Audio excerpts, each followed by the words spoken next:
Hey, what's up YouTube? It's hojjoshMC here with Operation BrickForce, your one-stop shop for community videos, tips and tricks, and all breaking news you need to know about BrickForce. We got a great show today, so we need to get this rolling. 1, 2, 3, 4.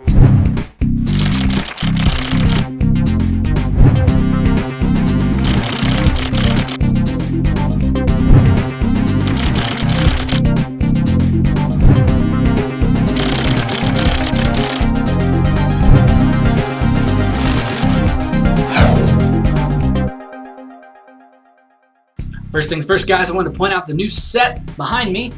This was provided to me by the folks at Infernum, and thanks guys for doing that. It looks really good back here. Also, I'm sorry for the delay on this week's episode. I did move, so that I'm in a new place. The lighting is better, but it took me a while to get my internet up and running, so I apologize for the delay. But here we are, ready to go, and I'm going to go ahead and launch into it with some community videos.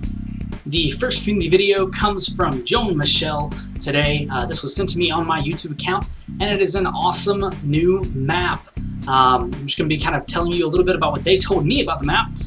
It took 4 days of hard work, 23,801 normal bricks, 1,976 special bricks, and it is based on the CS Metro 01 map from Counter-Strike Source. This is available for team battle, survival, capture the flag, and blast modes, but I was told by the map creator that this does run better on high-end computers, and you definitely don't want to get too many people in the game because it could cause it to lag. Haven't played it myself as far as testing that out, but that's what I was told by the map's creator. Overall, a pretty cool map, and you're definitely gonna want to check it out. The next video comes again from KD Gaming. Now, I featured him on the show last week, but I did it again this week too. This is a new map, and that's not really why I'm featuring this video. This video is, I'm not really featuring it because of the map. What I'm featuring it for is the mapping tips, because I think a lot of people in the game really need to know some of these things that are being said. For example, he talks about balancing maps for multiple guns, not just the snipers.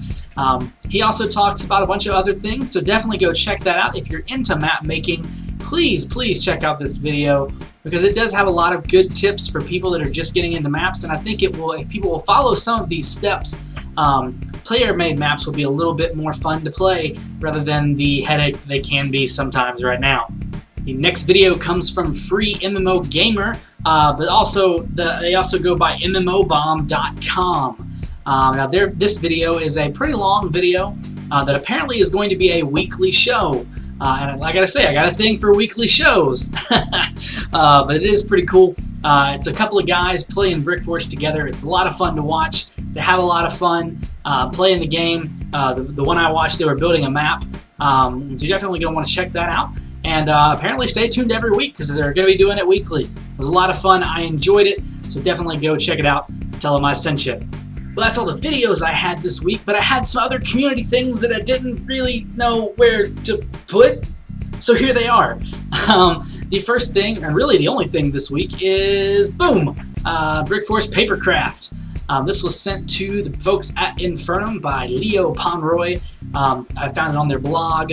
It's pretty cool, little BrickForce character dude, looking all cool there.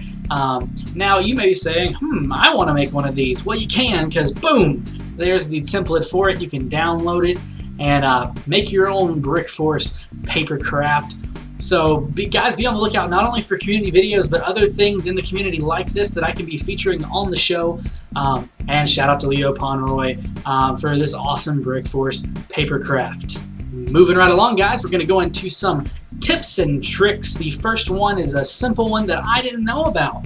But if you actually, when you bring up the game, when you bring up BrickForce, if you hold the Shift key while launching the game, you actually are able to change the controls, the key bindings. That's awesome. I know a lot of people have been complaining about that, and that's the way you can do it, and apparently it was there the whole time. We just didn't know about it. Also, the guys over at Infernum have explained hitboxes for us. If you don't know what a hitbox is, don't feel bad. I didn't either. I don't play a lot of FPS games, and BrickForce is one of the few that I do. So I didn't really naturally know the word hitbox. But the guys over at Infernum provided us with this picture. that will tell us a little bit about hitboxes and where you're really aiming at when you're shooting for these people. Obviously, you want to make a headshot, but what constitutes a headshot? Because let's face it, their heads are pretty big. I mean, you got a big head, you have a smaller target, I guess. And so here's a picture of them, and obviously the BrickForce guys do have pretty small brains. That's what we're shooting at. It's weird, small brain, big head, but you know, there's where it is, and so that should maybe help some of us get an edge up when we're trying to actually get some decent headshots. So there it is.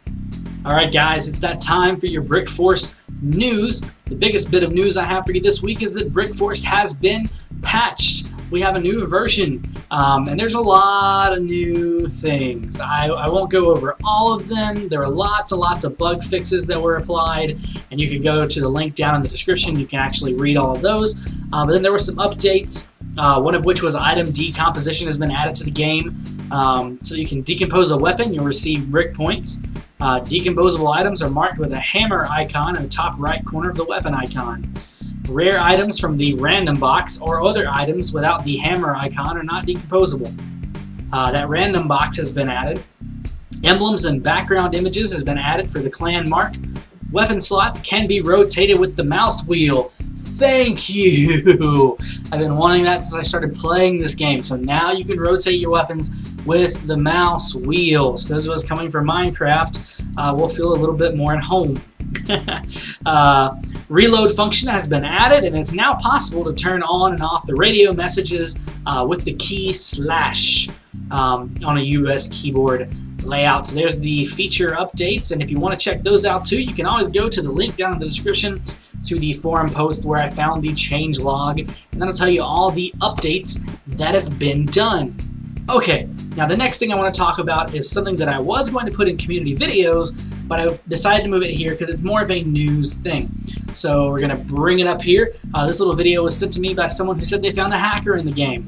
Now, I watched the video a couple of times, and I watched a couple of other videos on YouTube that claim to be catching hackers. Now, I don't really want to talk to that because, you know, people will complain, well, it's not a hacker, well, blah, blah, blah, blah, I can't really tell. That's not my point. The fact of the matter is, there are people hacking this game. I've seen it, you guys have seen it. We're out and about in the game and you see someone with a crazy high score and they haven't been killed by anybody.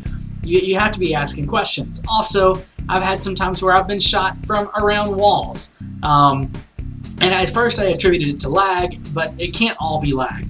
Now, so that's scary stuff. You know, you get worried about hackers and you worry, well, what the heck is X-Trap on there for? Is it not protecting me from hackers? Well, let's face it, guys. It's a computer game and people are going to hack it. But the guys over at Infernum, they know about the problem. They've acknowledged it. Even in this tweet right here, they acknowledge that they have found people hacking and that people have been banned. They also, I talked to them and they told me that anything can be sent to their support group. So I'll put that link down in the description. I'll also flash it up here. It's http://support.infernum.com. Again, that'll be down in the description. But that you can send a bug report there. Call it a bug report, call it a general report. You can put the username and the person that you think is hacking and report them. They've actually already banned a couple of accounts. So, you know, people are hacking, but the best thing about it is that Infernum is on it. They're trying to keep that to a minimum. Anytime you have a game like this, there's going to be hacking, but it helps to see the company behind it and wanting to help and even providing us with an easy way to report it. So thanks, guys at Infernum, for that. Alright guys, that's about all the news I have for you this week. I did get a fresh batch of beta keys from the guys over there at Infernum. I have 100 of them to give away. I'm not going to give them all away right now. However, I am going to give away 5 in next week's show. So if you want one of those beta keys, be sure to comment below. Commenting will be the way to do it. Also, you have to be a subscriber, so subscribe and comment. And that's how I'll choose the winners of the beta keys. If you're having trouble trying to figure out what to comment about, that'll bring us into this week's question. That question is, why are the BrickForce characters' heads so big, but their brains so small? What's your favorite theory? What do you think? How do they remember what to do with brains so small? How do they find hats with their heads so big? I don't know. So that's the question. Why are the BrickForce characters' heads so big and their brains so small? So leave that down in the comment section below. Look forward to reading your answers. And guys, I will see you next week with some more Operation BrickForce. Thanks for watching. Bye. 1, 2, 3.